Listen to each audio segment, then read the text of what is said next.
Hey, first graders, our stories this week are about the past and understanding it and applying it and seeing how it changes with the present and the future. And so we're going to start with a story called The Last Train. It's by Gordon Titcomb, and the foreword or the introduction of it is by Arlo Guthrie. The paintings are by Wendell Miner. And wow, I think this painting here on the cover of the book is just beautiful. So let's look at The Last Train. Okay.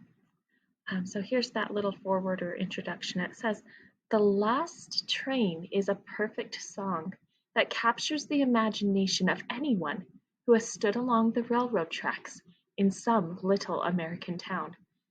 The memories of times past are etched through generations, fading like an old photograph. Gordon Titcomb brings them back together, connecting all their stories in a few short verses that capture, like a time capsule, a way of life few can remember. What a gorgeous tribute this is that preserves, as it distills for future generations, the life of a little railroad station." There's a little railroad station in the center of our town. The windows boarded up, the roof is falling down. If you close your eyes and listen, you can almost hear the sound of those big iron horses rolling into town. My granddad was a railroad man. He drove the trains around. My daddy, he sold tickets till they closed the station down. Now the tracks that shone like silver have turned to rusty brown. 30 years ago, the last train rolled through town.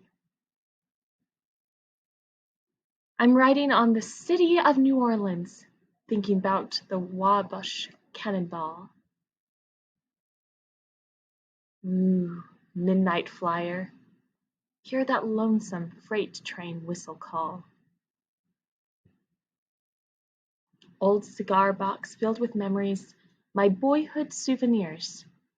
The watch they gave my daddy when he'd put in 20 years. You can't see the watch, my picture's covering it. Isn't that pretty?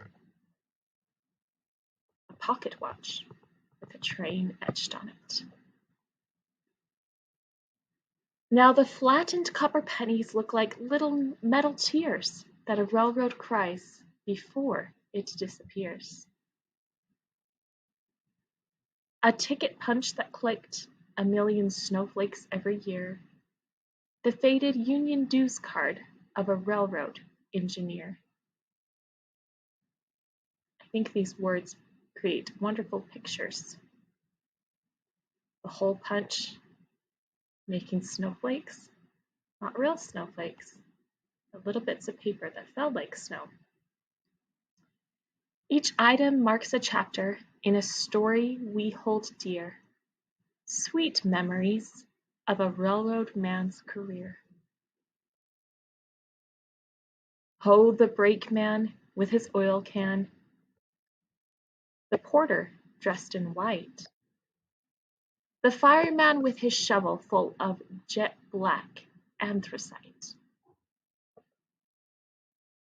Gone now like a dream that slowly faded in the night are the faces this once familiar sight.